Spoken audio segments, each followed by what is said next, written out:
Question number 1, which of the following is true about Pascal's law. देखिए Pascal's law क्या कहता है, किसी भी कंटेनर में अगर कोई लिक्विड फिल है और किसी पर्टिकुलर पॉइंट में कोई फोर्स एक्सर्ट किया जा रहा है तो वो फोर्स इक्वल क्वांटिटी में, ठीक है, इक्वल क्वांटिटी में पूरे ही लिक्विड में वो फैल जाएगा। ओके, ऐसा नहीं होगा कि किसी एक जगह पर कम लग रहा है और दूसरी जगह पर ज़्यादा लग रहा है, ऐसा नहीं होगा, वो इक्वली डिस्ट्रीब्यूशन होगा उसका, ठीक है। ये है पास्कल्स लॉ। तो फर्स्ट ऑप्शन देखिए, if the pressure in a liquid is change at a particular point the change is transmitted to entire liquid with diminished magnitude. No, diminished नहीं होगा। सेकेंड ऑप्शन देखते हैं, if the pressure in a liquid is changed at a particular point the change is transmitted to entire liquid without being diminished। yes, true। Second option हमारा true है। Question 2 पे आते हैं, compute the heat generated while transferring 100 kc of charge in 1 hour through a potential difference of 75 volt। आपसे heat generated पूछ रहा है, कितनी हीट जनरेट होगी। Heat generate means work done आपसे पूछ रहा है, वर्क डन होता है Q इंटू वी। चार्ज कितना दिया गया है, 100 kc, kc है ना, किलो, किलो को चेंज करेंगे 1000 से मल्टीप्लाई करेंगे इसे यहाँ पे, एंड मल्टीप्लाइड बाय v की वैल्यू क्या है 75। ये हमारा आ जाएगा 75 इंटू 10⁵ जूल। आंसर हमारा पॉइंट में दिया गया है, जब से पॉइंट में चेंज करेंगे तो आ जाएगा 7.5 into 10⁶ joule. Option 1 is correct. 10⁶ मतलब ये m चेंज हो जाएगा, m में, m मतलब मिलियन। 7.5 इंटू 10⁶ जूल या mj। नेक्स्ट क्वेश्चन पे आइए, question number 3, in case of lateral magnification of image which of the following is true.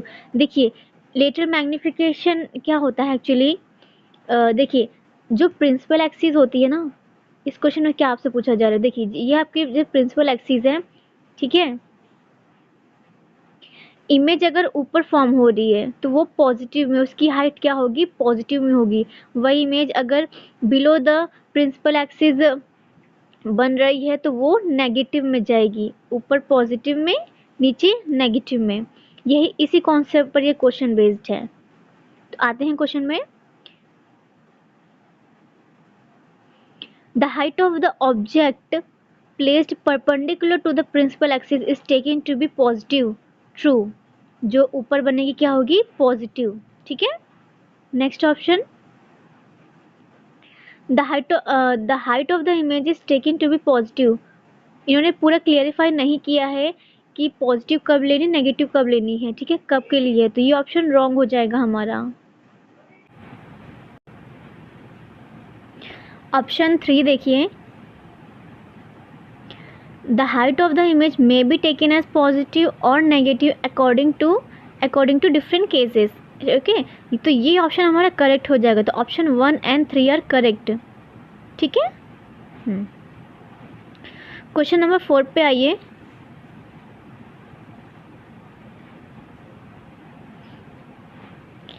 The dimension of acceleration is, acceleration की dimension क्या होती है, एक्सीलरेशन की होती है LT-2। तो option 1 is correct. Next question, question number 5, which of the following statement is a true in connection with beta decay. Beta decay से related कौन सा ऑप्शन इसमें से करेक्ट है। तो फर्स्ट है, neutron changes itself into proton. True, अपने मन से ही चेंज होता है, ठीक है, सही है। सेकेंड है, a neutron emits an electron only. No, ये स्टेटमेंट फॉल्स है। थर्ड देखते हैं, a neutron emits an electron and a particle called anti neutrino. Correct, ये स्टेटमेंट कैसा है, ट्रू। तो option 1 and 3 are correct, option 1 and 3। तो according to this option B is correct. Next question, question number 6, question number 6, the basic laws of reflection of light are applicable for. जो reflection के basic law होते हैं, कहाँ कहाँ apply होंगे? क्या plane smooth surface पे होंगे? हाँ बिल्कुल होंगे। कर्व्ड स्मूथ सरफेस पे होंगे? हाँ बिल्कुल होंगे। दोनों ही सरफेस पे अप्लाई होंगे, ठीक है। तो both 1 and 2 are correct. Next question देखिए, question number 7, the surfaces of a lens may be. जो लेंस होता है उसकी सरफेस कैसी हो सकती हैं? क्या बोथ कॉन्वेक्स हो सकती हैं? हाँ बिल्कुल हो सकती हैं। बोथ कॉनकेव हो सकती हैं? जी बिल्कुल हो सकती हैं। One convex and one concave हो सकती है? येस। तीनों ही कंडीशंस यहाँ पे ट्रू हैं, ओके। तीनों ही कंडीशंस फॉलो कर सकती हैं, ठीक है। तो ऑप्शन 1, 2 एंड 3 तीनों आर करेक्ट। तो next question, question number 8, question number 8, which of the following kinds of wave is are audible. इसमें से ऑडिबल कौन सी है? ठीक है। इंफ्रासोनिक के हम सुन सकते हैं? नहीं। अल्ट्रासोनिक के हम सुन सकते हैं? नहीं। ठीक, इनमें से कोई भी हमारी ऑडिबल रेंज में नहीं आता है। देखिए ऑडिबल रेंज होती क्या है? 20 हर्ट्ज से 20 के हर्ट्ज होती है। इंफ्रासोनिक इससे नीचे आती है, ठीक है। अल्ट्रासोनिक इससे ऊपर आती है, तो जो कि हम ऑडिबल नहीं हैं। तो इसके according option B is correct. Next question, sorry, wave is audible, neither 1 and 2 आ जाएगा, ठीक है। ऑप्शन बी नहीं, option A is correct, neither 1 and neither 2, क्योंकि हम कोई भी नहीं सुन सकते हैं ना, दैट्स वाई। क्वेश्चन नंबर 9,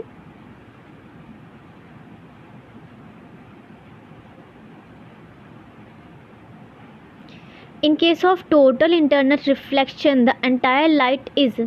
देखिए ऑलरेडी उन्होंने पहले ही बोल दिया कि केस कौन सा है, TIR का, टोटल इंटरनल रिफ्लेक्शन का।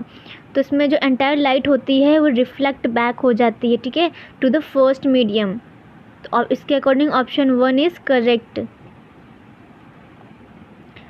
क्वेश्चन 10, वीक फोर्सेस क्या होते हैं?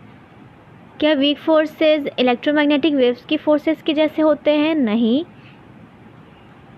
Option B, different from gravitational, electromagnetic and nuclear forces? Yes, they are different from gravitational, electromagnetic and nuclear forces.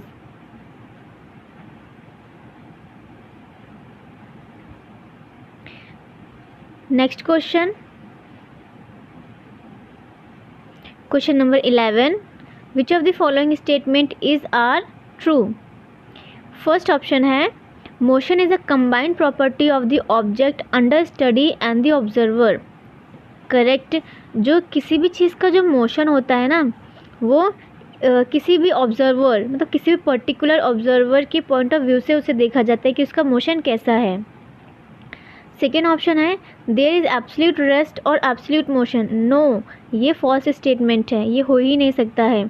कोई भी ऑब्जेक्ट एब्सोल्यूट रेस्ट या एब्सोल्यूट मोशन में हो ही नहीं सकता है। किसी न किसी ऑब्जर्वर या फिर किसी न किसी पॉइंट ऑफ व्यू से वो मोशन में होगा ही होगा। तो only option 1 is correct, only option 1 is correct.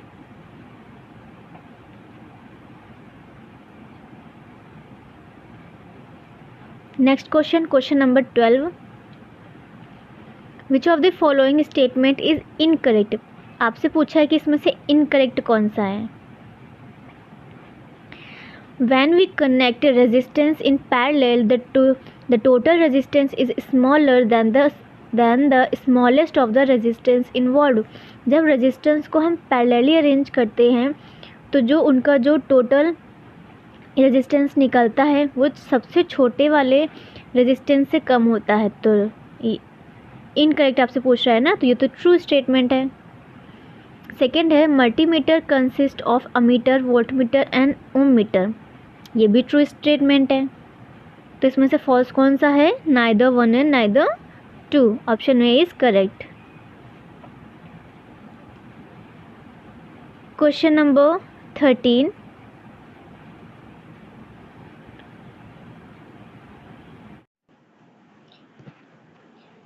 One atomic mass unit is equivalent to about dash of energy. कितना होता है? ये होता है 931। कितना? 931। ओके, देखिए question number 14। For vacuum the refractive index is. Vacuum के लिए रिफ्रैक्टिव इंडेक्स कितना होता है? उसके लिए होता है 1। और 1 क्यों होता है?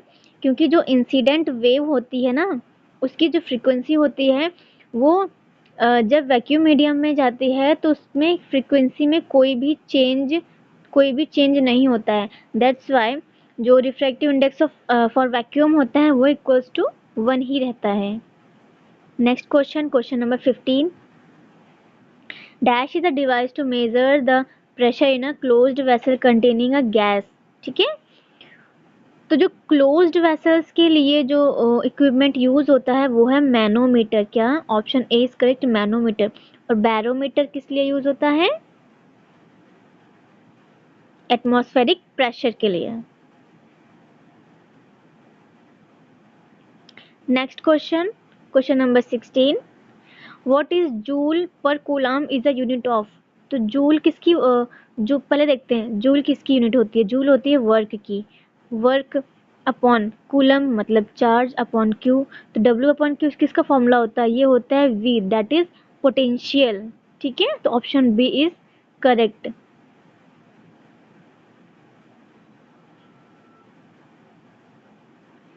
Next question, question number 17। Which of the following devices work on the principle of electromagnetic induction? Electromagnetic induction पर कौन सी डिवाइस वर्क करती है? वो है electric generator. Option B is correct. क्या? Electric generator.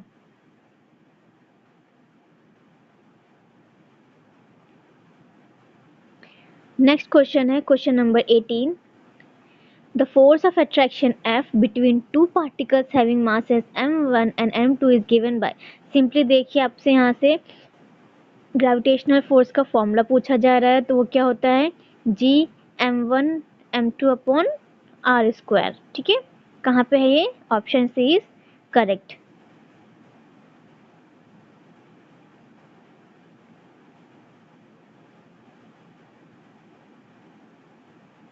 Next question, question number 19।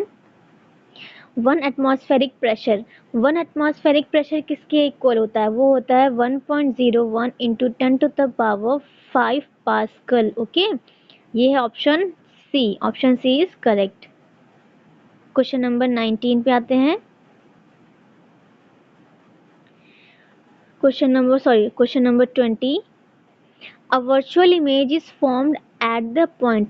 तो जो वर्चुअल इमेज होती है वो कहाँ फॉर्म होती है? ठीक है, ऑप्शन 1 देखते हैं। From where the rays seem to diverge. कहाँ से? जहाँ से रेज डाइवर्ज होती दिखाई देती हैं। क्या ऑप्शन सही है? बिल्कुल सही है। सेकेंड है where the reflected rays intersect. नहीं, ये ऑप्शन रॉन्ग है आपका, तो ओनली ऑप्शन 1 इज करेक्ट। ये किसमें है? B, option B is correct. Next question, ये डिसिप्लिन 2 के क्वेश्चंस हैं। Question number 21। Complete the equation. Complete the equation. Zinc plus sulphuric acid किस में चेंज होगा? जिंक सल्फेट में। और यहाँ पे हाइड्रोजन गैस रिलीज होगी। क्या होगा? हाइड्रोजन गैस रिलीज होगी। तो इसमें क्या आ जाएगा? Option D is correct.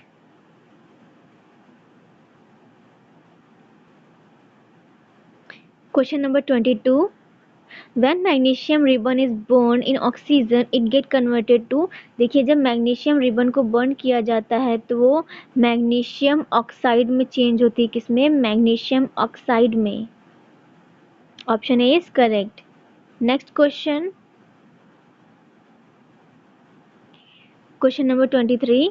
Matters like dash react with cold water so violently and in an exothermic way that the evolved hydrogen immediately catches fire। ये किस एलिमेंट की, किस मेटल की बात हो रही है यहाँ पे? ये है पोटेशियम, जो कि हाईली रिएक्टिव होती है। ठीक है, option D is correct. Next question, question number 24।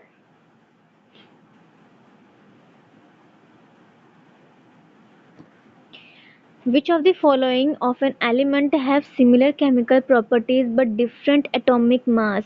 आपसे बोल रहा है कि उन एलिमेंट्स को क्या कहते हैं जिनकी केमिकल प्रॉपर्टीज सेम होती हैं बट एटॉमिक मास उनका डिफरेंट होता है, उन्हें हम बोलते हैं आइसोटोप्स। क्या? Isotopes. Next question, question number 25। Large amount of crops high in sugar or starch content are grown and then fermented with yeast to produce। इन्हें ferment करके क्या बनाया जाता है? इथेनॉल। क्या? इथेनॉल, दैट इज अल्कोहल बनाई जाती है। ओके, तो option 1 is a is correct. Next question है question number 26। In which of the following each carbon atom is bonded to 4 other carbon atoms forming a rigid 3-dimensional structure? इसमें से किसका 3D structure के form 3D structure form होता है?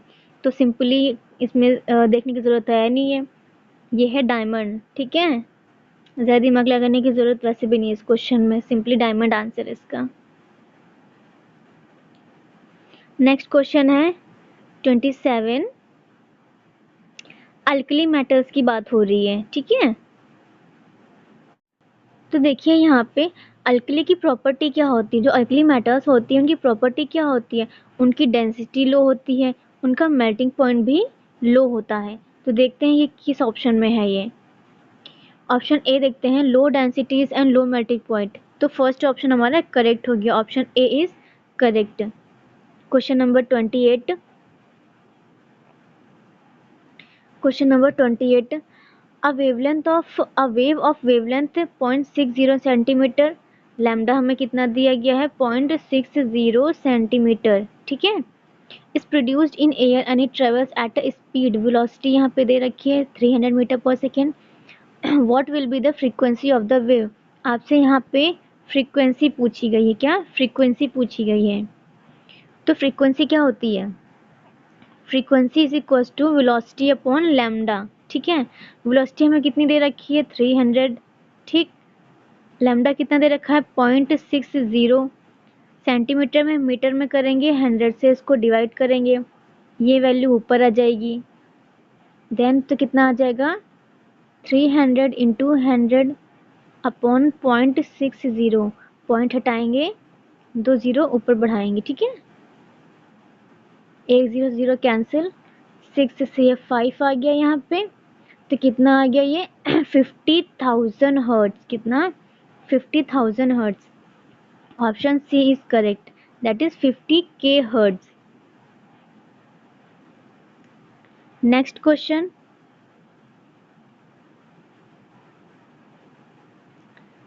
Question number 29। Which of the following statement is incorrect? आपसे यहाँ पे incorrect statement पूछा जा रहा है। फर्स्ट है, solar power plant can not produce energy if the sun is not shining.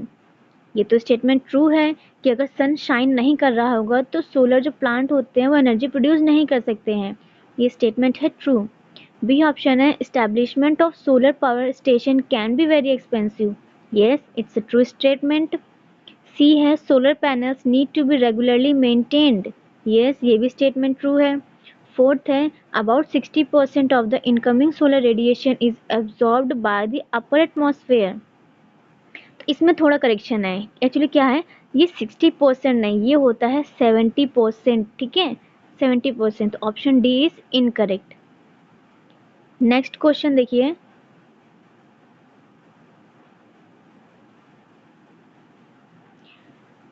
Question number 30।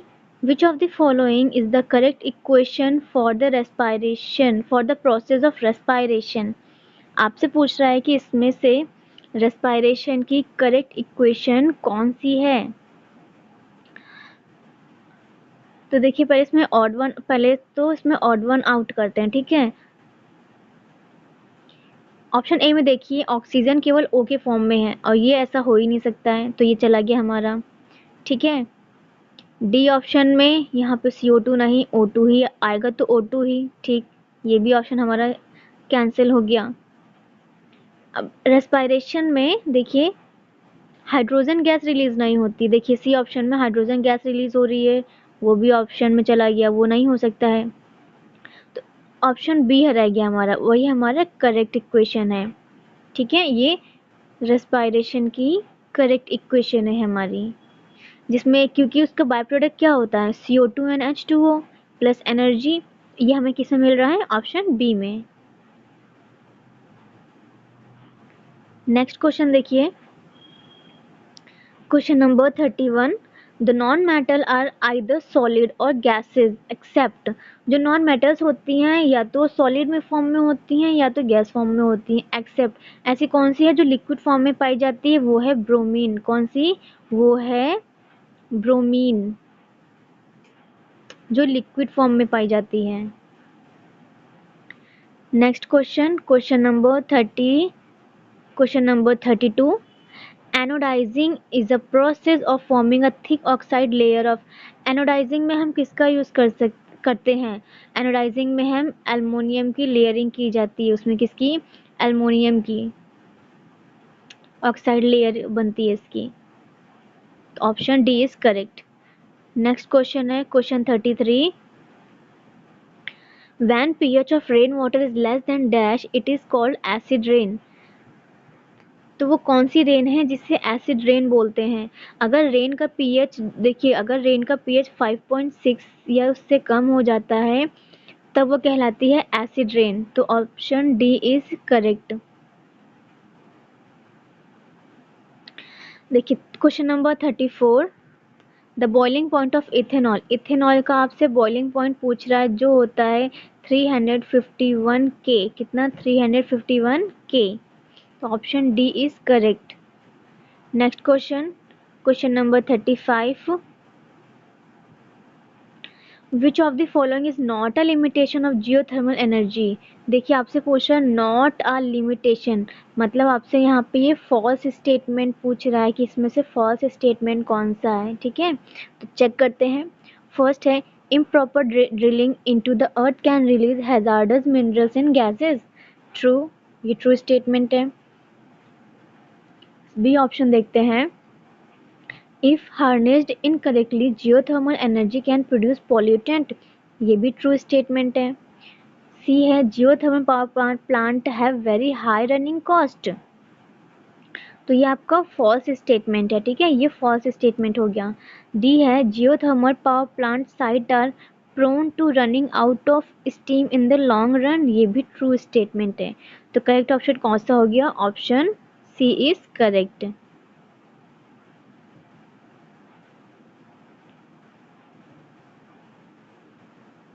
Question number 36 पे आइए, the process of dissolving an acid और a base in water is a highly, कैसी होती है, highly exothermic reaction होती है। कैसी, exothermic reaction होती है। ठीक, बहुत सारी एनर्जी रिलीज होती है। तो ऑप्शन सी इज करेक्ट।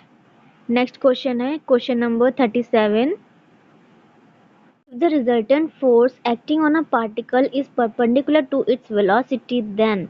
देखिए अगर कोई पार्टिकल है और उसके ऊपर जो फोर्स लग रहा है, रिजल्टिंग फोर्स अगर वो परपेंडिकुलर है तो क्या होगा, तो उसकी स्पीड जो होती है ना, जो उसकी वेलोसिटी या स्पीड बोल लीजिए, ठीक है, उसकी स्पीड में कोई भी चेंज नहीं होगा। ठीक है, कोई भी चेंज नहीं होगा।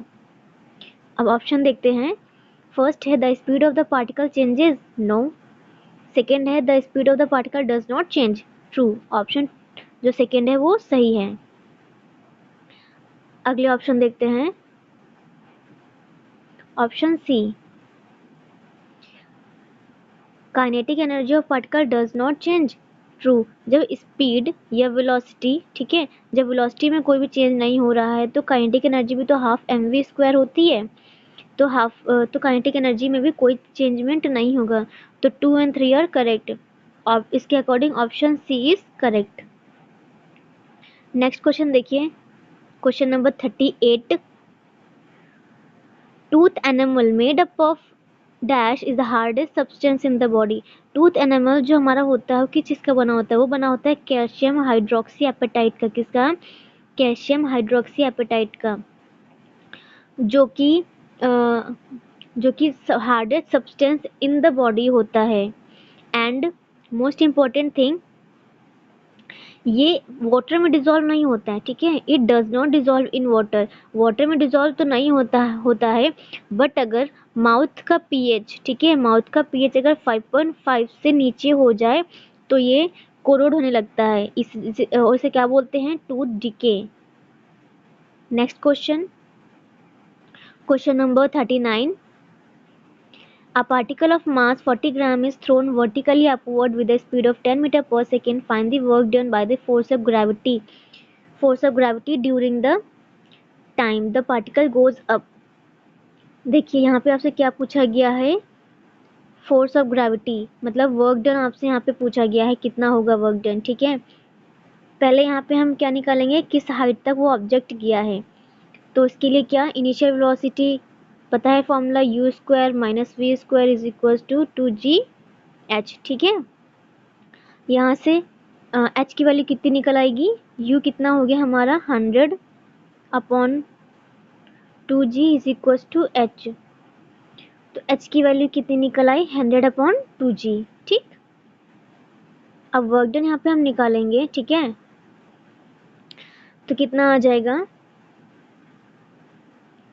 mgh कॉस कितना होगा 180, अब थीटा की वैल्यू कितनी जाएगी 180, जो कि हो जाएगा -1, ठीक।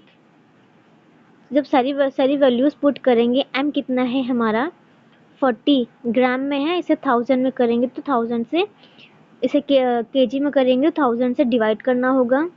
m के बाद g को एज इट इज रख देंगे।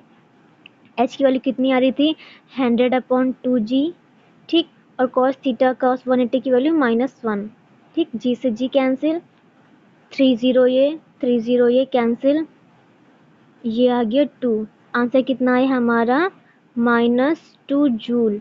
ऑप्शन ए इज करेक्ट, क्या, option A is correct, -2 joule आएगा। Question number 40।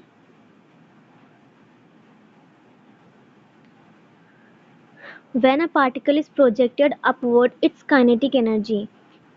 देखिए जब कोई पार्टिकल अपवर्ड अगर फेंका जा रहा है, मान लीजिए आपने कोई पत्थर उठाया और उससे ऊपर की तरफ फेंका, तो उसकी काइनेटिक एनर्जी में क्या चेंजमेंट आएगा। देखिए जब आप कोई भी चीज़ ऊपर फेंकते हैं तो उसकी वेलोसिटी धीरे धीरे डिक्रीज होगी और एक पर्टिकुलर पॉइंट पर जाके ज़ीरो हो जाएगी, ठीक है। तो जब वेलोसिटी में डिक्रीज हो रही है धीरे धीरे, तो काइनेटिक एनर्जी भी तो वेलोसिटी पर डिपेंड करती है। तो kinetic energy that is half mv², ये भी धीरे धीरे क्या होगी, डिक्रीज करेगी, ऊपर जितना जाएगा काइनेटिक एनर्जी धीरे धीरे क्या होगी, डिक्रीज होगी। तो option C is correct. Discipline 3 के questions, question number 41। Which of the following protozoan organism is responsible for sleeping sickness. तो स्लीपिंग सिकनेस किसकी वजह से होता है, वो होता है ट्रिपैनोसोमा की वजह से, किसके, ट्रिपैनोसोमा की वजह से। इसे देखिए याद करने का बहुत सिंपल ट्रिक है, स्लीपिंग मतलब सोना, और देखिए ट्रिपैनोसोमा में भी आ रहा है सोमा, इसे पढ़ो सोना, क्या सोना, ठीक है, ऐसे आपको याद रहेगा ये कि sleeping trypanosoma that is trypanosoma. Next question, question number 42।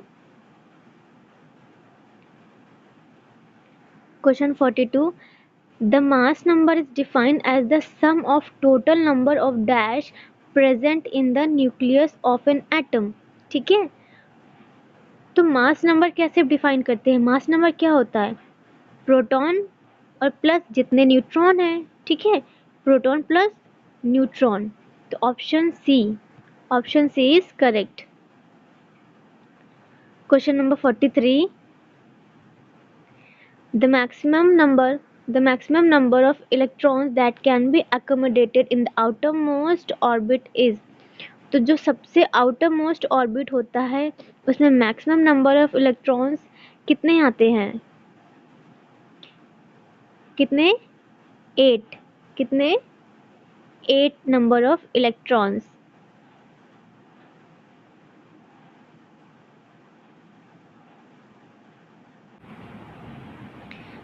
Question number 44, the rate of evaporation increases with, देखिए इवेपोरेशन इंक्रीज होगा कब, ठीक है। ऑप्शन ए देखते हैं, डिक्रीज इन सरफेस एरिया, नहीं, ये डायरेक्टली प्रोपोर्शनल होता है, ठीक है। तो सरफेस एरिया इंक्रीज होगा तो इवेपोरेशन इंक्रीज होगा। Decrease of temperature, no. Third है an increase in wind speed, yes, option C, an increase in wind speed. जब विंड स्पीड और इवेपोरेशन ये दोनों आपस में डायरेक्टली प्रोपोर्शनल होते हैं, तो विंड स्पीड अगर इंक्रीज होगी तो इवेपोरेशन भी क्या होगा, इंक्रीज होगा। Question number, next question number 45, which of the following is prepared by a reaction of adipic acid and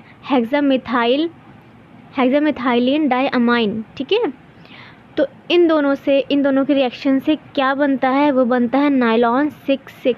option A is correct. क्या बनता है, नाइलॉन 6,6। देखिए नाइलॉन 6,6, ठीक है, nylon 6,6 is produced by the condensation of reaction of hexamethylene diamine and adipic acid. Okay, next question number 46, with increase in temperature the dash of the particles of the matter also increases। देखिए मान लीजिए एक container है, उसमें liquid है, ठीक है, आप उसका टेम्परेचर इंक्रीज़ कर दीजिए, ठीक है। तो टेम्परेचर इंक्रीज़ करते ही क्या होगा, जो इसके पार्टिकल्स है ना, वो उनका मूवमेंट फास्ट हो जाएगा, ठीक है। जब उनका मूवमेंट फास्ट होगा तो मीन्स उसकी काइनेटिक एनर्जी भी इंक्रीज़ हो जाएगी। तो increase in temperature also increase in kinetic energy. Next question है क्वेश्चन नंबर 47। देखिए विच of the following definitions of latent heat of fusion is correct. आपको डेफिनेशन बतानी है किसकी, लेटेंट हीट ऑफ फ्यूज़न की। तो देखिए इसमें आपको सारे ऑप्शंस पढ़ने की ज़रूरत है ही नहीं है। देखिए डेफिनेशन है ना, तो 1 kg के फॉर्म में ही होगी वो, ठीक है। देखिए इसमें 1 kg दिया गया है, इसमें 10 kg है, इसमें 1 ग्राम है, इसमें एनी अमाउंट है। तो एनी अमाउंट नहीं होगा, 1 ग्राम भी नहीं होगा, 10 kg भी नहीं होगा। तो ऑप्शन ए इज़ करेक्ट। अब पढ़ के देख लेते हैं एक बार। तो लेटेंट हीट ऑफ फ्यूज़न होता क्या है actually. Latent heat of fusion होता है कि 1 kg, कितना, 1 kg ऑफ सॉलिड, ठीक है, सॉलिड जब वो लिक्विड में चेंज होता है, किसमें, लिक्विड में, और प्रेशर कितना होगा, at atmospheric pressure, at its melting point, ठीक है, at its melting point is known as latent heat of fusion, ठीक। Option A is correct. Next question देखिए, question number 48, which kind of drug use divinyl ethers and cyclopropane। तो कौन सी drug हैं जो डाइविनाइल ethers and cyclopropane का जिसमें use होता है, वो होते हैं एनेस्थेटिक्स। क्या, anaesthetics. Option A is correct. Next question number 49, N isotope of dash is use in treatment of cancer. तो कैंसर की ट्रीटमेंट में कौन यूज़ होता है, उसमें यूज़ होता है कोबाल्ट 60। क्या, कोबाल्ट 60, जो कि एक आर्टिफिशियल रेडियो एक्टिव आइसोटोप होता है, ठीक है, जिसकी हाफ लाइफ होती है 5.2713 ईयर्स, ठीक है, अप्रॉक्स, मतलब 5.27 आप मान लीजिए कि 5 ईयर्स से थोड़ा ज़्यादा होती है। Next question number 50, which of the following is not included in the 5 R's to save the environment. तो इन्वायरमेंट सेव करने के लिए आपके पास 5 आवर दिए गए हैं, वो कौन कौन से हैं, reuse, reduce, reuse, recycle and repurpose. Reproduce का कोई भी ऑप्शन नहीं है उसमें, ठीक है, रिप्रोड्यूस नहीं, रीपर्पस है। Next question number 51,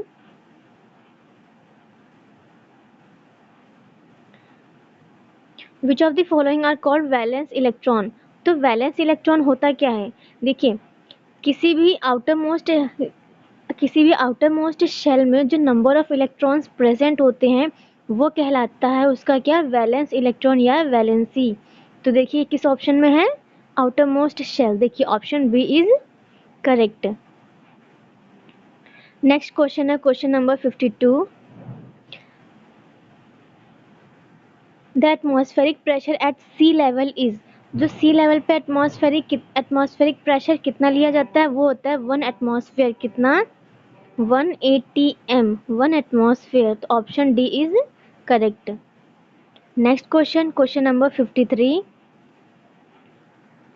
which of the following bacterium is responsible for peptic ulcers. देखिए जब आपके स्टमक में अल्सर हो जाते हैं ना, वो किस बैक्टीरिया की प्रेजेंट होने की वजह से होता है, वो है हेलिकोबैक्टर पाइलोरी। क्या, Helicobacter pylori. Option A is correct. Question number 54। Which of the following states of matter is formed by cooling a gas of extremely low density। ठीक है, बहुत ही extremely low density, about 100,000 the density of normal air to super low temperature। तो ठीक है, ये actually किसकी बात हो रही है, ये है बोस आइंस्टीन कंडेंसेट फिफ्थ। ठीक है, जो स्टेट्स ऑफ मैटर होती हैं ये फिफ्थ स्टेट्स ऑफ मैटर है, क्या है, fifth states of matter, Bose Einstein condensate. Question number 55। Protium, deuterium and tritium are all isotopes of which of the following elements। तो ये सब के तीनों की तीनों किसके आइसोटोप हैं, ये तीनों की तीनों हाइड्रोजन के आइसोटोप्स हैं। Next question question number 56।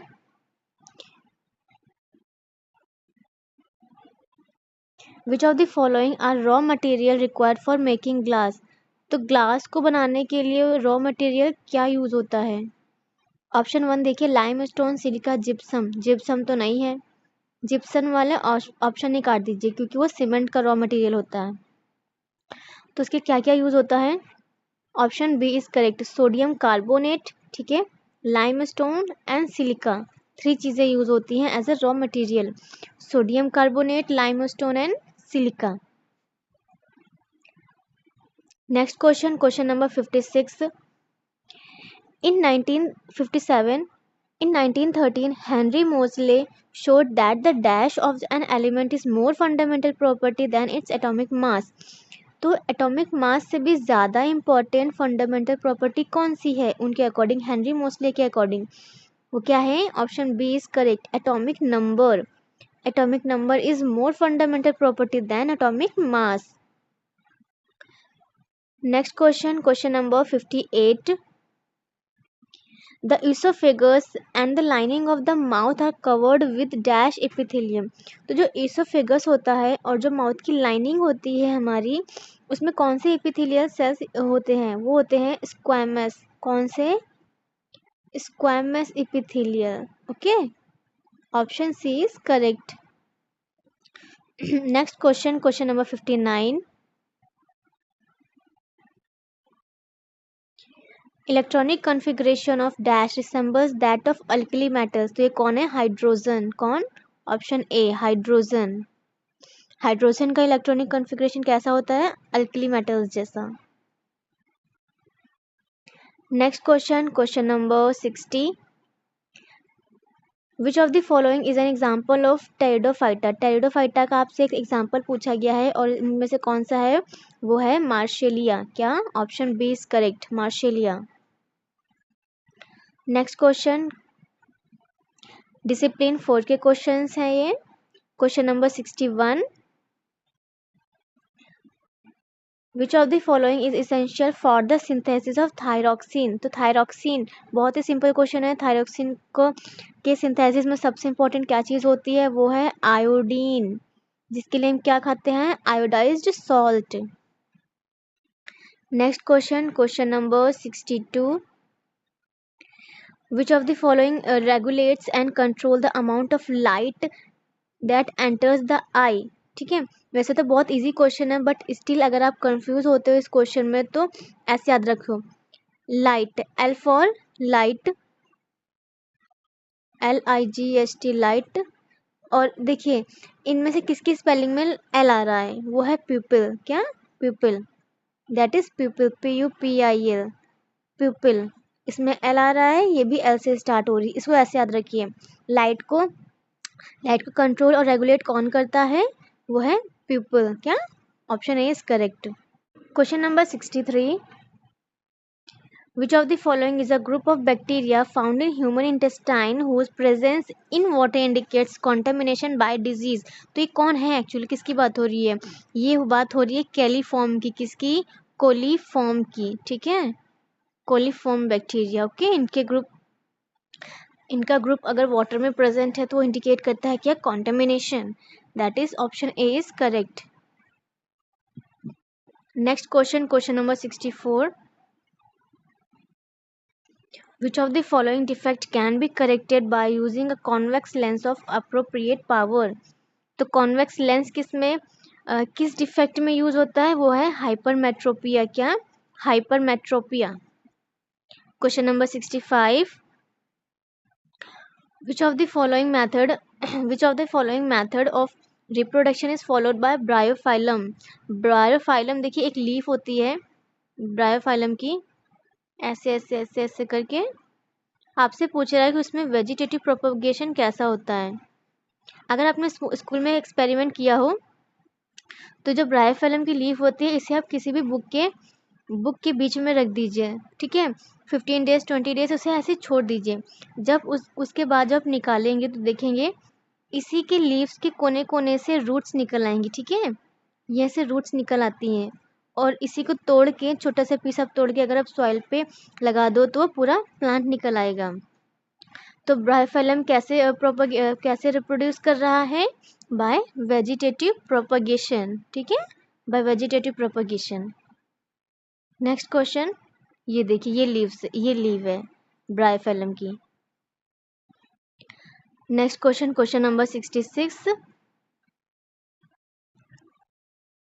if one bacterium divides and then the resultant two bacteria divide again, the four individual bacteria generated would be very similar.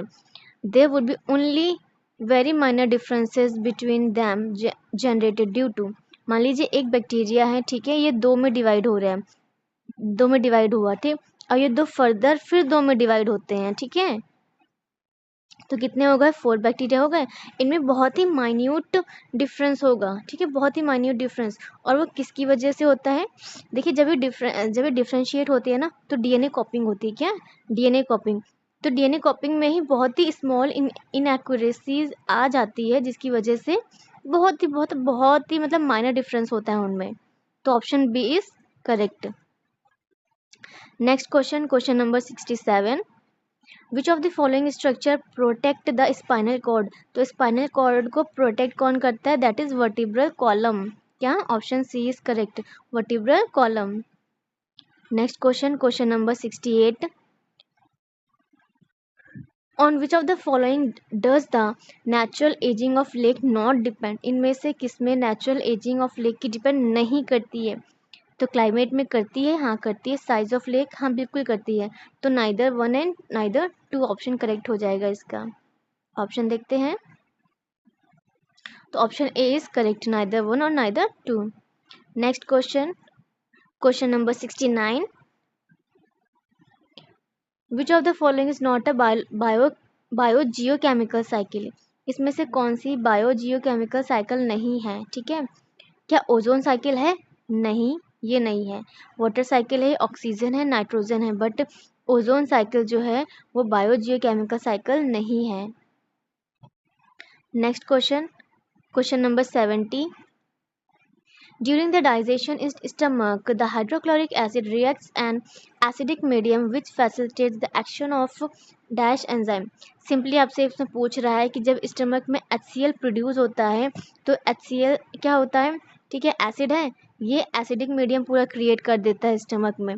तो ये किसके लिए करता है? ये करता है ताकि जो पेप्सिन एंजाइम है हमारा, ठीक है, ऑप्शन बी, ठीक, जो पेप्सिन एंजाइम है ये एक्टिवेट हो सके, किस लिए, पेप्सिन एंजाइम के एक्टिवेशन के लिए, क्योंकि पेप्सिन एंजाइम जो होता है वो एसिडिक मीडियम में ही एक्टिवेट होता है। Okay, next question, question number 71, which of the following flower is bisexual, इसमें से बाइसेक्सुअल फ्लावर आपसे पूछा है कौन सा है, वो होता है हिबिस्कस, कौन सा, हिबिस्कस। इसके अलावा बाइसेक्सुअल कौन से होते हैं जो सेल्फ पॉलिनेट होते हैं, वो है ट्यूलिप, मस्टर्ड और लिली। हिबिस्कस तो हमने देख ही लिया है, ठीक है। Next question, question number 72, in case of flowering plants, after fertilization, the zygote divides several times to form an embryo within the, तो एम्ब्रायो कहाँ बनता है, क्या वो स्टेमन में बनता है, नहीं, स्टिग्मा में नहीं, पोलन ट्यूब में नहीं, वो बनता है ओव्यूल में, ठीक है। अब जहाँ फर्टिलाइजेशन होगा, ठीक है, जहाँ जहाँ एम्ब्रायो, जहाँ जाइगोट होगा वहीं तो एम्ब्रायो भी बनेगा ना, तो वो कहाँ होता है, ओव्यूल में। Number 73, which of the following statement is incorrect, इसमें से इनकरेक्ट स्टेटमेंट्स आपसे पूछ रहा है, ठीक है। तो फर्स्ट है the soil that we see today in one place has been created over a very long period of time, तो ट्रू, ये स्टेटमेंट कैसा है, ट्रू है। सेकेंड है the process of soil erosion is very easy to reverse, no, ये false statement है, तो ये आपका क्या हो गया, इनकरेक्ट, ऑप्शन कौन सा हो गया, B is correct. Next question है question number 74, the splitting of light into its component colour is called, तो जो आप स्प्लिटिंग ऑफ लाइट मतलब जो आप रेनबो देखते हैं, ठीक है, बारिश के बाद आप रेनबो देख रहे हो, तो रेनबो किस प्रोसेस के बाद होता है, वो होता है डिस्पर्जन के बाद, किसके, डिस्पर्जन के बाद। नेक्स्ट क्वेश्चन है question number 75, which of the following endocrine gland releases growth hormone in all organisms, growth hormone कहाँ से रिलीज होते हैं, वो है पिट्यूटरी ग्लैंड से, किससे, pituitary gland, option C is correct. Next question है question number 76, which of the following doesn't happen during the process of photosynthesis, इसमें से कौन सा फोटोसिंथेसिस में नहीं होता है, तो फर्स्ट है reduction of carbon dioxide to carbohydrates, तो ये होता है। Absorption of light energy to chlorophyll, ये भी होता है। Releasing water vapours into air, no, C, ये नहीं होता है, ठीक है, ये फॉल्स स्टेटमेंट हो गया हमारा। नेक्स्ट क्वेश्चन है question number 77, which of the following factor influence wind, इसमें से विंड को इन्फ्लुएंस कौन करेगा, फर्स्ट है रोटेशन ऑफ अर्थ, हाँ बिल्कुल करेगा। सेकेंड है presence of mountain ranges, mountain range अगर वहाँ प्रेजेंट होगी ऑफकोर्स वहाँ पे विंड को तो इफेक्ट होगा ही होगा, तो both option 1 and 2 are correct. Question number है 78, where does the first step of nutrition in organisms, the breakdown of glucose, takes place, तो जो ग्लूकोज का ब्रेकडाउन होता है इनटू पायरुवेट, ये कहाँ होता है, ये होता है साइटोप्लाज्म में, option B is correct. Next question है question number 79, which of the following is not a part of neuron, इसमें से कौन सा न्यूरॉन का पार्ट नहीं है, तो न्यूक्लियस होता है, डेंड्राइट होता है, एक्सॉन होता है, डेल्टॉइड नहीं होता है। डेल्टॉइड क्या होती है, एक्चुअली ये शोल्डर मसल होती है जो ट्रायंगुलर शेप में होती हैं, दो शोल्डर मसल्स, उन्हें बोलते हैं क्या, डेल्टॉइड। नेक्स्ट क्वेश्चन है question number 80, which of the following can't cause eutrophication, इसमें से कौन यूट्रोफिकेशन कॉज नहीं करता है, अमोनियम सॉल्ट्स करते हैं, नाइट्रेट करता है, फॉस्फेट भी करता है, ऑयल स्लिक नहीं करते हैं। ये हैं डिसिप्लिन 5 के questions. Question number 81,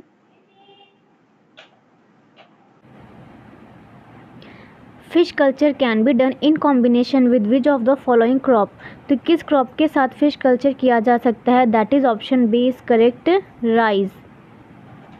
next question है क्वेश्चन नंबर 82,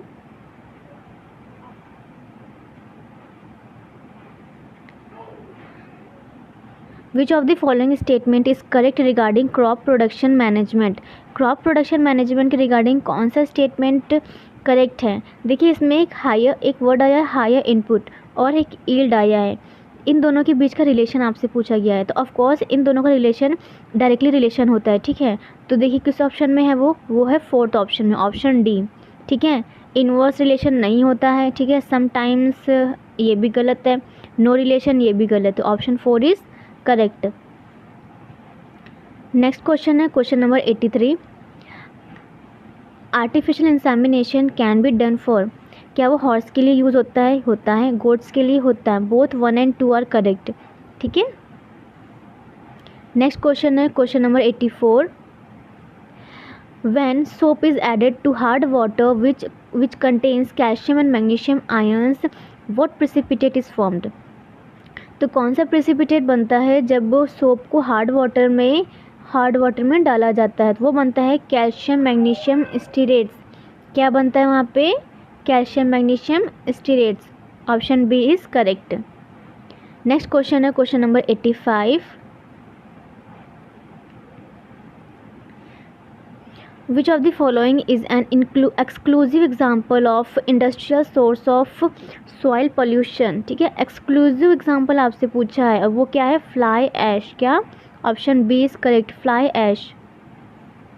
नेक्स्ट क्वेश्चन है question number 86, which of the following is a crop that is a major source of essential fat, essential fat का आपसे मेजर सोर्स पूछा गया है, वो है मस्टर्ड, ठीक है, जिसमें 60% मोनोसैचुरेटेड फैटी एसिड प्रेजेंट होता है, 21% poly unsaturated fatty acid present होता है, और 12% क्या होता है, सैचुरेटेड फैट होता है। Next question question number 87, parathion and Sevin are spread on young plants, ये क्या होते हैं, ये पार्थियन और ये क्या है, ये दोनों सेविन, ये क्या है, इंसेक्टिसाइड हैं, ठीक है, जो कि यंग प्लांट्स में स्प्रे किए जाते हैं, तो ऑप्शन बी हमारा करेक्ट हो जाएगा। क्यों स्प्रे किए जाते हैं, to prevent pest and diseases, okay. Next question question number 88, how many nutritive elements are required by plants, तो प्लांट्स को कितने न्यूट्रिटिव एलिमेंट्स रिक्वायर्ड होते हैं, वो हैं 18, कितने, 18। नेक्स्ट क्वेश्चन है question number 89, which of the following used as biopesticide in organic farming, तो ऑर्गेनिक फार्मिंग की बात हो रही है तो वहाँ क्या यूज़ किया जाता है एज अ बायोपेस्टिसाइड, वो यूज़ होता है नीम लीफ, क्या, नीम की पत्तियाँ, option D is correct. Next question है question number 90, which of the following statement is incorrect about cattle farming, cattle farming के रिगार्डिंग आपसे इनकरेक्ट ऑप्शन पूछ रहा है यहाँ पे, ठीक है। ऑप्शन ए है milk production can be increase by increase the lactation period, true. Second है local breeds show excellent resistance to disease, yes ऐसा ही होता है। सी ऑप्शन है milk production depend totally on the duration of the lactation, नहीं totally depend नहीं है, ठीक है, ऐसा नहीं कि एकदम टोटली डिपेंड कर रहा है, बट डिपेंड करता है बट टोटली नहीं, तो ऑप्शन सी हमारा क्या हो जाएगा, इनकरेक्ट स्टेटमेंट।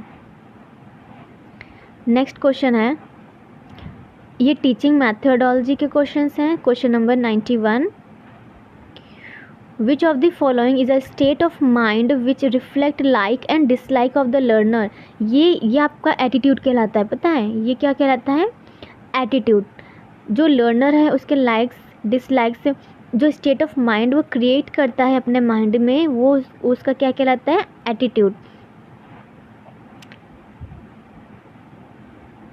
नेक्स्ट क्वेश्चन है क्वेश्चन नंबर 91, एन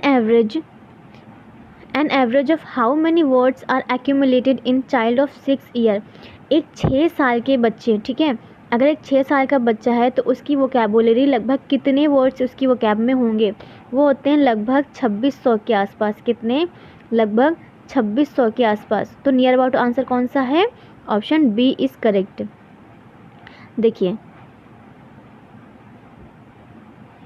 एक ये है, ये देखिए टेबल में बच्चा जब 1 या 1.5 साल का होता है, ठीक है, अप टू 1 और 1 या 1.5 साल तक का जो टॉडलर, ठीक है, तो टॉडलर स्टेट में होता है लगभग उसके पास उसकी वोकैब में कितने वर्ड्स होते हैं, 20, कितने, 20। जब वो 2 साल का होता है तब होते हैं, 2 साल में होते हैं 200 से 300 वर्ड, कितने, 200 से 300 वर्ड्स। जब 3 साल का होता है लगभग उसके पास 900 to 1000 वर्ड्स होते हैं। एंड जब वो 4 इयर्स का हो जाता है, लुक हियर, जब वो 4 इयर्स का हो जाता है तो उसकी वो क्या कितनी होती है, 1500 से 1600। 5 इयर्स आते आते लगभग 2100 to 2200 एंड 6 ईयर तक आते आते कितने 2600 वर्ड्स हो जाते हैं, कितने 2600 वर्ड्स हो जाते हैं, ठीक। और 12 इयर्स तक आते आते लगभग 50,000 वर्ड्स, कितने 50,000 वर्ड्स वो समझने लगता है। नेक्स्ट क्वेश्चन है question number 93। Who was the chairman of review committee which in 1977 recommended that science at the secondary stage should be offered through 2 equivalent alternate courses, ठीक है। 2 equivalent alternate courses के रूप में साइंस को recommend करने के लिए किसने बोला था, ये थे ऑप्शन ए ईश्वर भाई पटेल। क्या ईश्वर भाई पटेल ने रिकमेंड किया था ये। नेक्स्ट क्वेश्चन है question number 94। Which of the following class range falls under the primary stage. तो प्राइमरी स्टेज में कितनी क्लास आती हैं, 1 to 5, कितनी 1 to 5, option A is correct. Next question है question number 95। The SITE experiment was started in the 1970s, what does it stands for. तो S SITE का इन्होंने फुल फॉर्म पूछा है, ठीक है। तो साइट का फुल फॉर्म क्या होता है, साइट का फुल फॉर्म होता है सैटेलाइट इंस्ट्रक्शनल टेलीविज़न एक्सपेरिमेंट। क्या सैटेलाइट इंस्ट्रक्शनल टेलीविज़न एक्सपेरिमेंट, ठीक है। ई फॉर यहाँ पे एक्सपेरिमेंट होता है, ठीक, एजुकेशन नहीं होता है, that is experiment, option C is correct. Next question है question number 96। How many general teaching moves were identified by Henderson in 1963 as being essential to teach any rule। किसी भी रूल को पढ़ाने के लिए, ठीक है, कितने टीचिंग मूव्स हेंडरसन ने आइडेंटिफाई किए थे, वो थे कितने 4, कितने 4, option C is correct. Next question है question number 97। Which teaching method is Kilpatrick associated. तो बहुत ही सिंपल सा क्वेश्चन है, किलपैट्रिक किससे एसोसिएट थे, प्रोजेक्ट मेथड से, किससे, प्रोजेक्ट मेथड से। नेक्स्ट है question number 98। Which of the following is a function of a teacher. आपको बताने से इसमें से कौन सा टीचर का फंक्शन है। फर्स्ट देखिए, maintaining record of peoples attendance. Second, planning for curricular and co curricular activities, ठीक। अब ऑप्शन देखते हैं, तो तो बोथ 1 and 2, क्या बोथ 1 and 2 दोनों ही टीचर्स के ही रिस्पॉन्सिबिलिटी है। Question number 99। Which of the following is not a characteristic of learning process. इसमें से कौन सा लर्निंग प्रोसेस का कैरेक्टरिस्टिक नहीं है। फर्स्ट है learning is a goal directed, yes. Second है learning is a passive process, no passive process नहीं है ये, ठीक है। तो ये कैरेक्टरिस्टिक नहीं है, तो ऑप्शन बी इज करेक्ट। सी देखिए, learning is the outcome of the interaction of the individual with the environment, correct. Learning is intentional, yes, ठीक, ऑप्शन बी हमारा करेक्ट आंसर हो जाएगा। नेक्स्ट क्वेश्चन है question number 100। According to Bandura 1977, how many distinct processes are involved in observational learning? तो जो Bandura थे, Bandura के according कितने डिस्टिंक्ट प्रोसेस इन्वॉल्व थे ऑब्जर्वेशनल लर्निंग में थे, ये कितने थे 4, कितने 4, ऑप्शन सी इज करेक्ट।